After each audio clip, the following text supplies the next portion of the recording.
Hello PPCers, welcome to this video. There have been a lot of changes in Google Ads over the last few weeks, so as the dust settles on those, here's a recap of what they are and what they mean. So first, the big one. ETAs, expanded text ads, or just standard ads as we've sort of been thinking of them for the last few years, are on the way out as of the end of June next year, that is 2022. And from that point, we'll still be able to run our existing ETAs and pause and resume them, but we won't be able to edit them or create any new ones. This is unfortunately yet another step in the reduction of advertiser control and the precision with which we can set up and run activity as we see fit, rather than as guided by machine learning. And although this move has been looking likely for a while, it is one of the biggest steps in that direction, leaving RSAs, responsive search ads, as the only option for standard search campaigns. Unsurprisingly, the reaction in the industry has been fairly negative. I ran a poll on it in my Facebook group, which by the way you're very welcome to join. It's called the PPC Lounge and it's free, and I'll link to it below, asking what people, fellow PPCers, thought of this change. And out of 26 responses, 25 said that they thought it would be either very or mildly detrimental to performance and account management. One of the reasons why most Google Ads users are unhappy about this is that RSAs, the remaining option, often underperform ETAs in practice. Not all the time, but enough that almost all of us are still choosing to use ETAs at least alongside RSAs, and RSAs certainly haven't made ETAs redundant in performance terms. So this first piece of news is not a good one, but there are a few silver linings. First, RSAs have huge potential and should improve significantly. I look at this in detail in a recent blog post, which I will link to below. And as RSAs continue to learn from Google's huge bank of data, not just from within our own accounts, but from the whole universe of Google Ads, they should start to favor effective combinations more quickly without having to do too much trial and error in each specific case. And they should become increasingly context sensitive, taking into account not just the search term, but a whole range of other signals, as long as the algorithms behind them are fit for purpose. Second, we can still pin our assets. So if you decide to pin your headline 1, 2, and 3, and your first and second description lines, then you've effectively created an ETA. That means that expanded text ads remain functionally available. If you do that, if you pin all the assets, Google will give you a low ad strength score. But that's nothing to worry about. Ad strength is shown to be uncorrelated to performance and isn't tied to quality score. Which leads on to the third point, which is that currently the data and reporting around RSA performance is pretty poor. Ad strength is a fairly meaningless metric, not tied to anything of importance, and the actual performance data of individual assets certainly is virtually non-existent. There's no decent data on how individual assets are performing in specific positions or specific combinations. This is something that's going to have to change now that RSAs are the only option, so fingers crossed, I think it's highly likely that that will also improve. So what should we do now? Well, for one thing, start using RSAs. If you don't already have one in every ad group, this would be a good time to start rolling them out. And remember that although ad strength may not matter in itself, the diversity of assets is important. It's good to give Google a range of genuinely different options to play with to try and find the most effective combinations. On the other hand, don't feel you have to fill up every asset slot, because if you fill up all 15 headlines and all 4 descriptions, that's a lot of combinations to work through.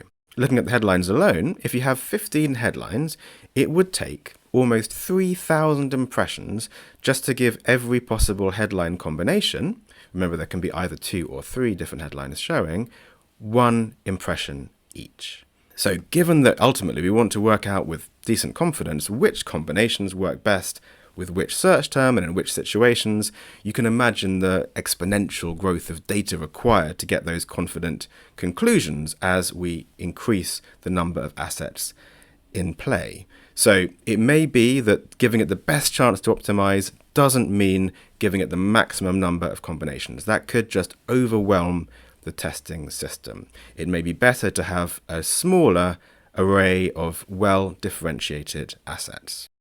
Finally, consider what this change means for Google Ads structure. One of the central pillars of Google Ads has always been to write effective, tailored copy for each set of keywords, for each ad group. And although that principle hasn't gone away, the emphasis with RSAs is certainly different, because the emphasis is to give it a range of options to cycle through and find its own way towards the best combinations. So this is another way in which Google is pointing us towards less granularly separated account structures, and it's another thing to weigh into the balance next time you're deciding on a structure to create.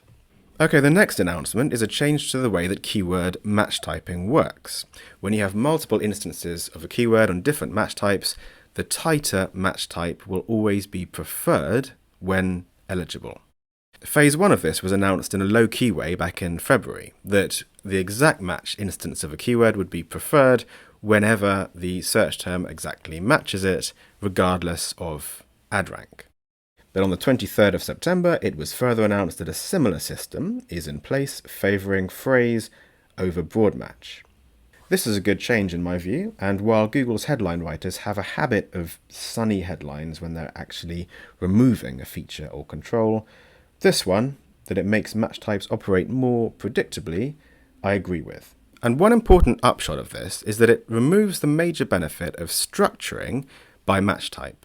Not that that was necessarily a good idea anyway, but many of us did it, because when it comes to making sure that each search term goes to the most relevant, most precisely on-target instance of a keyword, that's now taken care of without having to do any internal negativing or manipulation by bidding. Okay, the third thing is the announcement on search term visibility.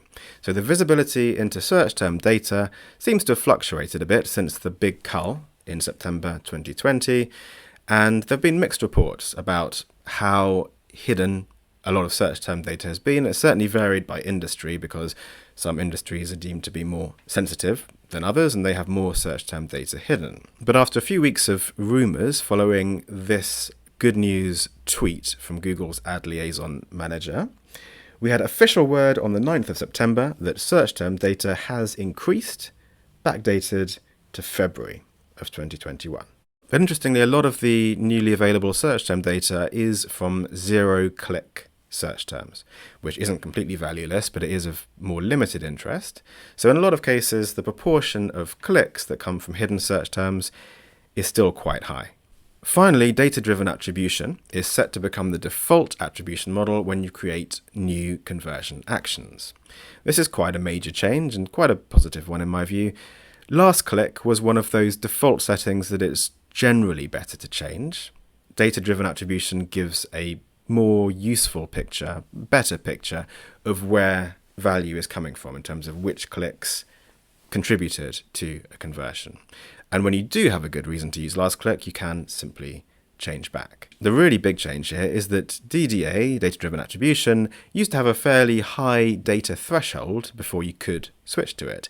But now it'll be in place from the start, so that threshold has gone. That probably means that it won't work as well from the start as it would if it had a whole load of data and patterns behind it, suggesting which clicks, devices, etc. tend to lead to conversions. But it won't do any worse a job than last click. Okay, that's it for this time. If you want more of this sort of thing, subscribe to my YouTube channel, join the free Facebook group, the PPC Lounge, and check out the course and membership Google Ads Level Up, which will be linked below somewhere wherever you're watching this. But for now, this is Phil Taylor, PPC Strategist. Until next time.